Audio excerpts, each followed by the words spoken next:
Live from Beit Shemesh and broadcasted around the world, you are listening to the From Entrepreneur Podcast with your host, Nahum Kligman. Interviews and advice from Jewish entrepreneurs from around the world.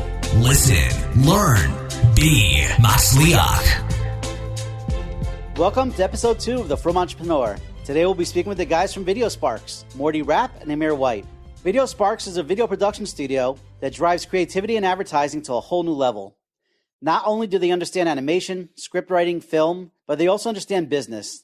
They know that your goal is to get more customers, so as business people themselves, they implement their knowledge of marketing and advertising into your video.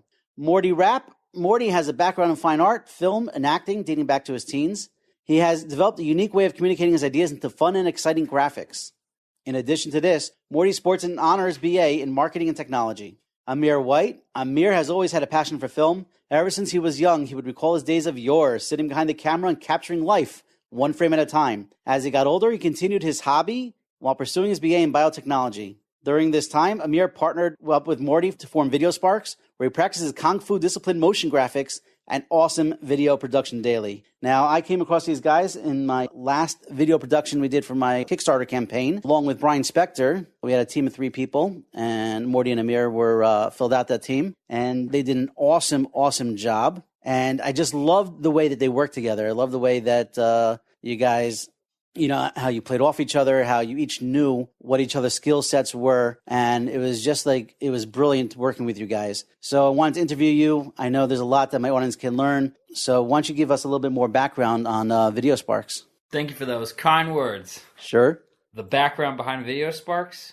I guess we've been doing this now for, 4 years? I think so. And it's kind of been an interesting experience learning about what kind of clients we actually want to offer our services to. And we've been kind of lowering who our target audience is almost every year and kind of creating these niche markets that I guess appeal to.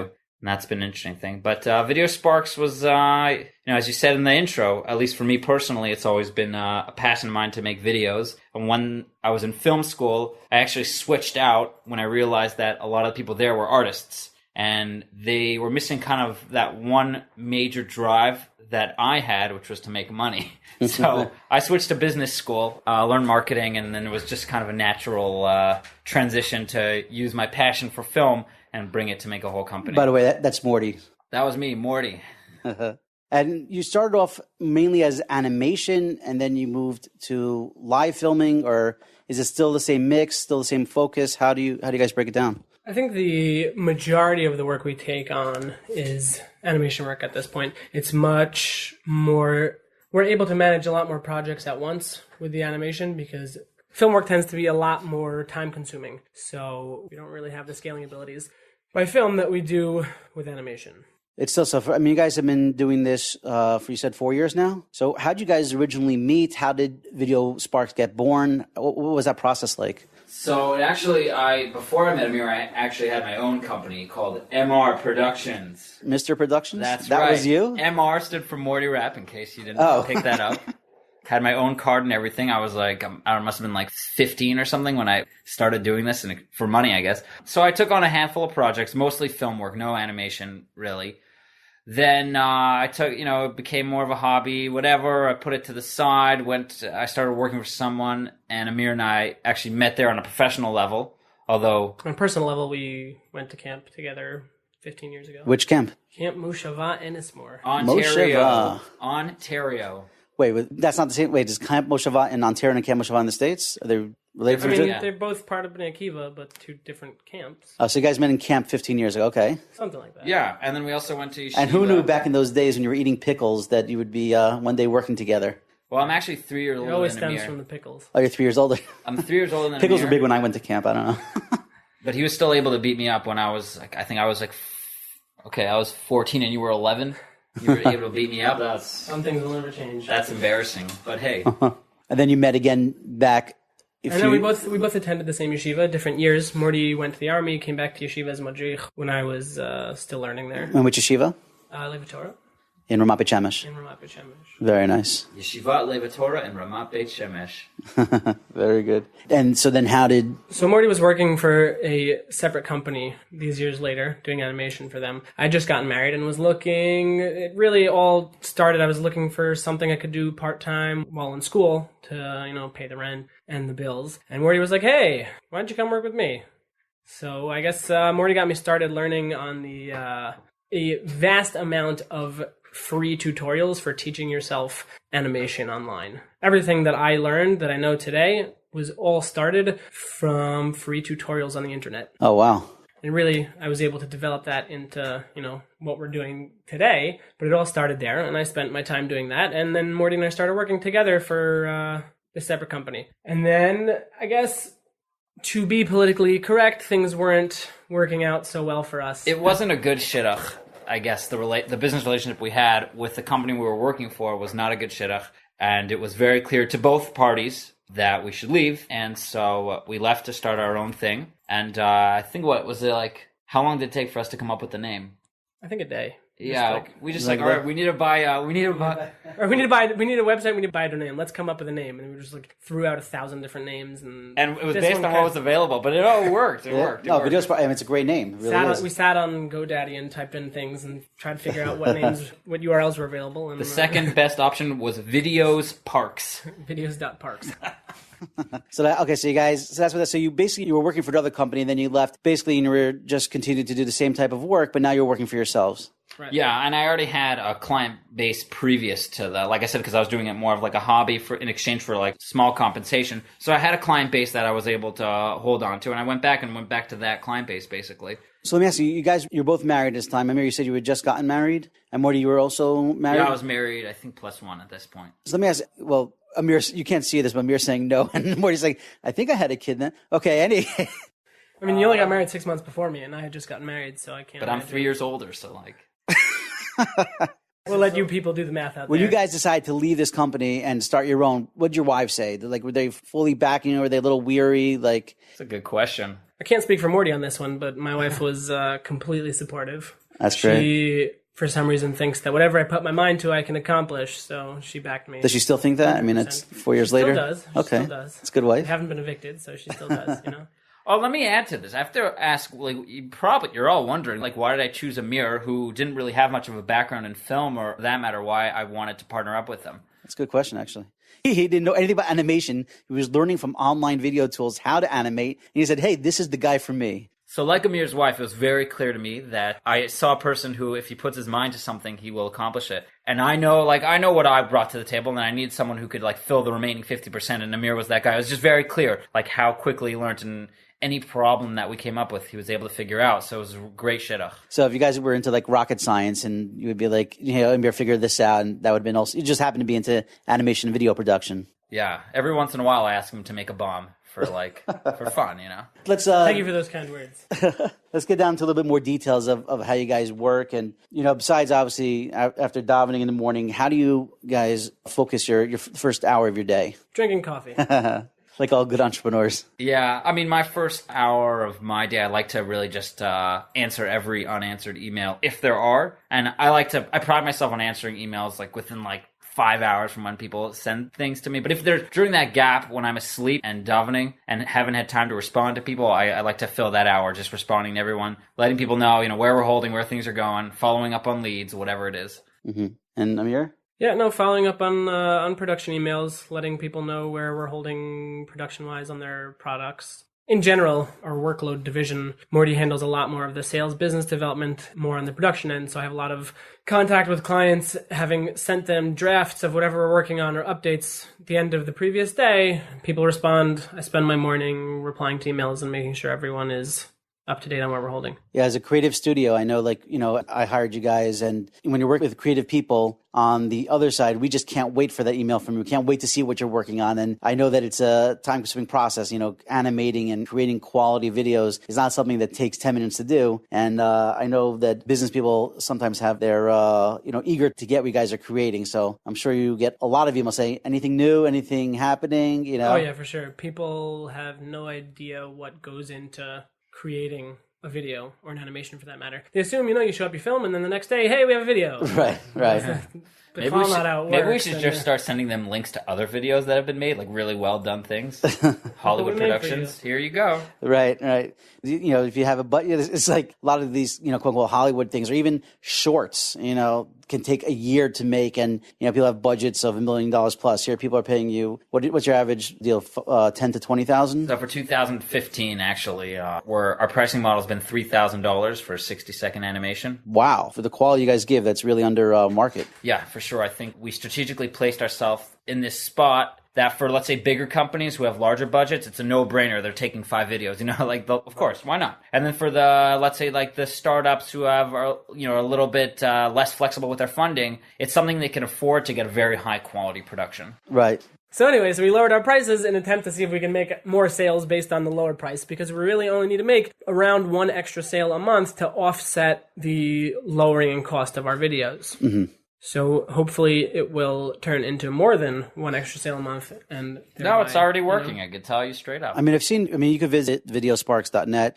Obviously in the show notes, I'll have all the links to everything you need. But you guys, have been working with some pretty large companies. I think I saw Our Crowd, right, is one of them. And, they've become pretty huge. Glide. Yeah, it's so funny. Some of the companies that we've actually worked with are now huge companies. Weren't necessarily when we started working with them. Yeah. I'd like to think that's because of the work we did for them. Right. But of course it is. They may beg to differ. It's because of VideoSparks.net that they all made all their money. Another big kind of Kenshu, a big marketing firm. Yeah, I remember when Kenshu was first getting started. When I found a Vubix is another company you guys did animation for us back. Hopefully, a couple big years things ago. Coming for them soon. Zrat Hashem. And yeah, Kenshu, I remember they were just getting started, and now they've raised like 30, 40 million, something like that? That's like their 4th round at least, something like that. I don't remember exactly. Well, actually, one of our most exciting experiences ever was we're making a Kickstarter campaign for Zuda Labs, who made the pocket printer. Right. And the video we made for them, and we got to witness this real time, their Kickstarter campaign within 5 days. Raised about $500,000. $500,000 in 5 days. And now they're one of the hottest Israeli tech companies. Right, they just won an award at CES, right? Like one of the top product awards at CES. They're doing big things. Amazing. So you're saying basically for your $3,000, you're getting a lot more than just an animated video. Well, that's for the animated videos. For live action, it's a different pricing model, and that's a per client basis. But you were saying also in your very nice introduction, at least Mordy's official educational background is in marketing. So more than just creating a video, we like to help our clients actually market that, and the content that goes into a lot of marketing strategy goes into developing the content, the creative content, and the video itself, because you have to, people are watching the video and you need to know exactly what to tell them. Right. All right, guys, what would you say is one thing that has you fired up right now? Personally, I enjoy just the high-tech scene in Israel. I love just kind of seeing these things like all these companies who we've been exposed to and even been in touch with, whether they're clients or not, like, okay, they just got purchased, or they just got a $20 million round of funding or whatever. It's just very exciting to be in this relatively small country, Israel, yet at the same time, we are producing the coolest stuff in the world, and this this technology that's so global and so desired from every country around the world. So, that's, for me, that gets me really excited. And Amir? Aside from what Mordy said, it's just it's very exciting to, we were saying a lot of these companies that we've started working with started out, very small, and just to watch them explode. It's right. You were amazing. there. You were there when they were just getting started and getting their first video out, and now you've seen them grow. And I think one of the things, just noticing a little bit of a pattern, because I know you did video for my Kickstarter campaign, and I know you've done a few others. Do you see yourselves getting more involved in that niche? So Kickstarters are actually, it's an interesting experience. At least this year we are definitely focusing on it a bit more in terms of integrating that into our sales cycles and looking for clients that want those kind of products. But I find it's like an interesting mix of people who, so Kickstarter videos or campaigns are for companies that don't really have money yet. Right. That's a good point. Most people when they're starting Kickstarter, every dollar counts until they actually raise the funds that they need. No, so we've been trying a few different approaches with making Kickstarter videos and how to make the sale. You know, a lot of it can do with, you know, sharing a percentage of the funds goes towards the video. You know, we'll put up our work at no cost, you know, on condition that we make a, you know, X percentage of whatever funds are raised from the video, which is definitely a dangerous game to play. And it's only something that, you know, we'd be willing to do if it's a product that we really believe in. But aside from that, Kickstarter campaign, a lot more goes into a Kickstarter campaign than just a video. So. Well, that I know from, you know, firsthand, but video, anybody out there that's, you know, planning on doing a Kickstarter campaign, you know, having a quality video is definitely huge. I mean, first impressions are everything. The first thing someone's going to do is watch your video. And I understand about budget. If someone has a product out there and they come to you and you guys are blown away, you know, yeah, they have more of a risk. You know, they maybe end up paying more than the $3,000 for that video, but in the long, wouldn't be able to raise that money initially unless they had. Exactly. But on the other hand, you know, when a client does have the money for a Kickstarter campaign, they are a lot of fun. We're working on our 6th Kickstarter video now, and it's actually really enjoyable. You'll see it's going to be coming out within the next 2 to 3 weeks. Sweet. And this one, it's really fun because for us, we like to kind of up our production level. So this one has like a set designer and an actress, and it's going to be a lot of fun. Great. But again, like I was saying, is the other risk with doing rev shares on a Kickstarter is, so you can really believe in the product and produce an awesome video, but if the campaign itself isn't run properly, that's true. Then they're not going to raise money. That's another thing that we're trying to approach, is to get more involved in the running of the campaigns. I guess it's also an upsell to whoever the client is, but you want to have hands on making sure that, you know, the campaign is run properly, because otherwise you're just not going to get paid. Plenty of good products on Kickstarter that, you know, probably most of you have never heard of because the campaign wasn't run properly. Right. No, that's true. And yeah, a lot of times you'll see, like, what was the one that just made the $14 million? The Exploding Kittens? No. How much did they end up making?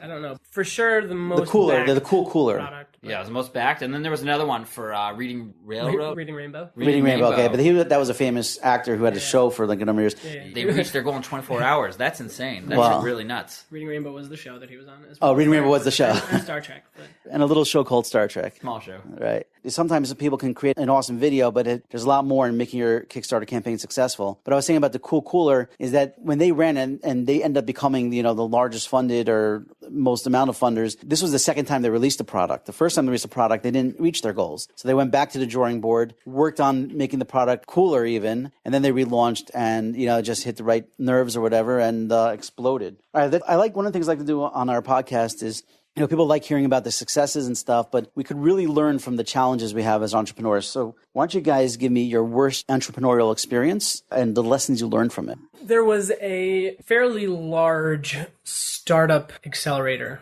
like pre-seed stage startup accelerator, that had approached us about buying into their program, and we would have, you know, exclusivity with their global network of startups that were part of their accelerator. At least that's, you know, how it was explained to us. We were told, you'll buy into our system and we'll guarantee you business. Wow. It was a hefty sum of money that we had to buy in for, and it all seemed. I said, wait, and there's an accelerator. Accelerators usually give you money. No, we were a sponsor. You know, we bought in. We were to buy in as a sponsor. I see. Okay. You know, we would have exclusivity as a media to do all the animation and videos for all their hundreds of companies. That sounds awesome. Off the yeah. It's amazing. It was a big time company. You know, very legitimate, great reputation. We had no reason to think that it wouldn't be awesome, and for the money, it was a lot of money, but would have paid itself off. Yeah, we mitigated our risk by, it was very clear, like we have all the emails, it's kind of funny, that it was a salesperson. We didn't talk to the owner of the accelerator itself, but the salesman who was dealing with us made it very clear, like there were certain terms that were never actually met, and then the sales guy was fired.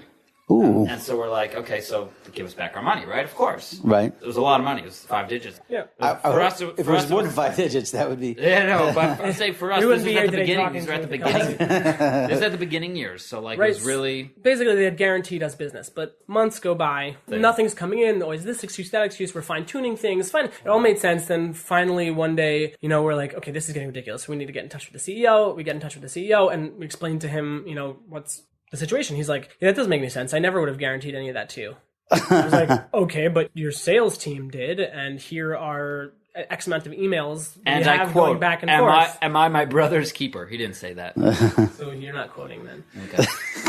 And he's like, yeah, but that doesn't make any sense. Why would I ever promise you that? I was like, I don't care why it doesn't make sense to you, but your sales team promised that to us. Right. So a week later, the guy, our point of contact with the company gets fired, and nobody, then we become pariahs. Nobody wants to talk to us. Meanwhile, we have all this money that we had laid out for it. Right. Nothing to show for it. Wow. So months of chasing after them and finally threatening with a lawsuit, they, returned to us half of our money and then, disappear. And we were advised by our lawyer as well as other entrepreneurial friends. Just be happy you got back half your money and let it go. For the amount of money that's left, a lawsuit's not worth it. Plus, it's going to be in the States. You got to fly back and forth to deal with it. It's just not, even if you do win, the amount of money you're going to make is not going to be worth the headache that you put into it. So what was the lesson, Amir? What do you think? The lesson... What would you have done differently? It's a tough lesson. I don't know what the lesson was because on paper it all made sense.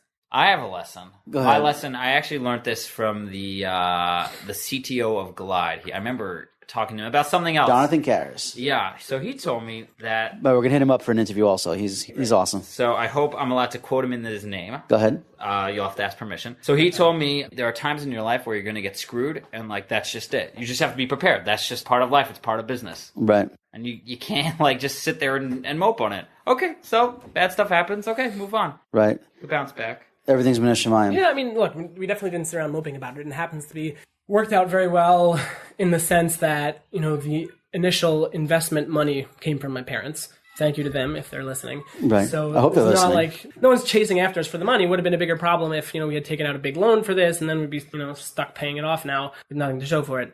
But Right. yeah, it was tough because I don't know, presented with the facts as they were again, I'd be hard-pressed to not do it again. Yeah, of course I would do Right. it again. Is it just made... Right. No, it seems... Was it almost too good to be true? Maybe... Yeah, I think It was so. way Maybe too you good should to have be gone hindsight. to an In hindsight, executive in the company, not just speak to the... maybe that's a lesson we can learn. It says if a sales guy is selling you something, So we had it. before you sign the deal, speak to someone in the executive level. Make sure it's the real deal type We of thing. definitely had spoken to the CEO beforehand, but he had made it clear to us that the guy we were dealing with was, he's his liaison. This is how it is, and on paper, the contract that we had was Well, solid. you know what? Here's when you look back at it, the contract wasn't as foolproof as I would have liked it to be. Meaning, it wasn't so much in our favor contract-wise, because most of it was in conversation. So the contract was used a lot of jargon. It was very ambiguous. Right. So if you held up let's say that contract, and you put it side by side to an audio conversation that we had with the salesman, okay, so it makes sense, but it could easily be manipulated for something else, and I think that's what the CEO did. And, so he was able to just kind of walk away and say, well, sorry, guys. Wow. Well, now that we had a story, one of your challenging stories, how about a story of Siyata Dishmaya, where something out of nowhere, just give us a great story, Siyata Dishmaya. Inspire us. Okay, so first and foremost, I want to just say we're going to Besides working with me. Oh... we have a couple of kind of religious themes in our office. The first one was we used to be really good at this. I think I'm now kind of reminding myself about it, but that every time we made a sale, we used to kind of read Tehillim publicly in the office. Oh, that's nice. Some companies have a sales gong. Right. You hear the thing go up. Yeah, we have sales Tehillim. Sales Tehillim. That's great. That's from Rebbe Nachman, who always says that just Tehillim isn't always about just when you have a tzara. It could also be when something great happens to you. So we read Tehillim out loud. Beautiful. And then this is kind of the antics Siyata Dishmaya, and I'm speaking to myself. The classic thing that, B'koach Yadi, fill in the sentence. No, I want you to do this. I don't know. Come on, Morty. But basically, the idea is that it's very easy to kind of forget about a Kodesh Baruch, and you say, no, the reason the sales are coming in is because I'm awesome, or because of this thing that we did. Oh, I changed it, so I'm great, I'm awesome. And then you kind of forget, thank Hashem, and you forget to say, well, he's obviously the one running the entire process from beginning to end. And I find personally this happens both in business and in my life in general, that the minute you kind of forget about Hashem, then he'll start taking things away. And then he kind of reminds you saying, don't forget, I'm the main player here. So you've seen that type of pattern in your business. 100%. I think the phrase you're looking for is "B'kochi v'otzim yadi asali esachayil hazeh." Yeah, say that again. And then Actually, send me the quote. We'll put it in the show notes. That's right. Yeah, no, there were definitely months that, early on, we definitely weren't making the money that we wanted or needed to, for that matter. And there were definitely months that came by that, the bank's coming after you. Right. And then just when the bank is about to, take you away, that sale comes in. The sale comes in. Of, pushes them off for another month. That's awesome. Okay, we're going to just ask a couple more questions, and we're going to close with our famous charity plug. What is the best advice you guys ever received? I got an amazing advice from my friend, and I hope I'm quoting someone without his permission, but you have to quote people in their name. Sure. So from John Stefanski, I think it's halacha. It's straight up halacha. You have to quote in the name of the sayer. So this sayer was from John Stefanski, CEO of Vubix, that I asked him before I joined this partnership with Amir, what's the best advice you can have for successful business partnership? And he said, treat your business partner like you would treat your spouse. He definitely does that. If you see how he treats Hillel Scheinfeld, they definitely have that relationship. Their working together is very inspiring, and both smart, good guys. That's definitely noted. If you're saying treating your business partner how you treat your wife, and so you guys are. I mean, like you said before, when you left the company, it's sort of like divorcing. Business relationship is like a marriage. Yeah, business partnership is like a marriage. My client relationships is pretty, it's business as usual. But with Amir now, we have to we have to leverage each other's lives. Like, we know everything about each other for the most part. I think I'm probably a little more open than Amir's, because Amir's Yeah, he's very closed, he's very quiet. a very emotionally closed person. Right. Sometimes he cries on my shoulder. Okay. I cannot confirm nor deny that. Also, we like to hug. You guys are big huggers? Yeah, I am. Beautiful. I know at my company roadshows, we have a lot of hugging. Hugging is a big theme for us. Okay, how about a resource that you guys use that you think would be beneficial to entrepreneurs? Something online, a program that you use that you found? For anyone who wants to learn After Effects, you got to give a big shout out to videocopilot.net. Videocopilot.net, okay. That's just a great way to get started if you want to learn how to use After Effects. That's the program used for animation. A lot of really fun things, make explosions and whatever, really, really cool stuff. Can somebody that has no knowledge of coding or programming use it, or you have to have some sort of skill base? I mean, you have to have a beginner set of tutorials, but I think his question was more geared towards general entrepreneurs as opposed to people who want to learn how to make videos. Well, that's okay. Let's take it back. I think that's okay. Rewind. Erase. I don't know. I can't think of it. What about we have a good resource? Okay, so we'll stick with that. I mean, I think people will be interested to check that out if you wanted to get into animation. Our last question, what book would you recommend to our listeners and why? I don't read much. I don't read business books. No business books? Nothing. We like to learn by doing. We're not big into theory. Okay. And last but not least, something I'd like to do with our podcast is give a shout out to tzedakah organizations that we support that try to help spread the good. So what tzedakah organization do you guys support, and why do you support them? And we're going to put a link to their website on our show notes. I'm going to go with one of two that we work with. One would be Gears. It is a Gears local awesome. Ramat Beit Shemesh nonprofit that teaches leadership and life lessons to youth through the fine art of mountain biking. Fantastic. Wonderful organization, has done wonderful things. All right, so Gears, yeah. Do you guys actually do any bike riding with them? I happen to work with a group once a week and sit on the board of directors. Who's behind that? Nachum Wasowski. Wasowski, right. I heard great things. Rabbi Nachum Wasowski. Really do wonderful things. Like the amount of feedback, positive feedback that we get from not only the parents of children that are in our groups, but also the teachers and, doctors of these kids. It's amazing. Awesome. Okay, we'll link to that in the show notes as well. Anyway, guys, I know you guys are super busy. I appreciate the time you gave me, and I look forward to getting this live. And thank you so much. Thank you for taking the time. Yeah, thank you for thanks for having this conversation. Yeah, that was awesome. Wonderful. We had a great time. Great. All right, guys. Thanks.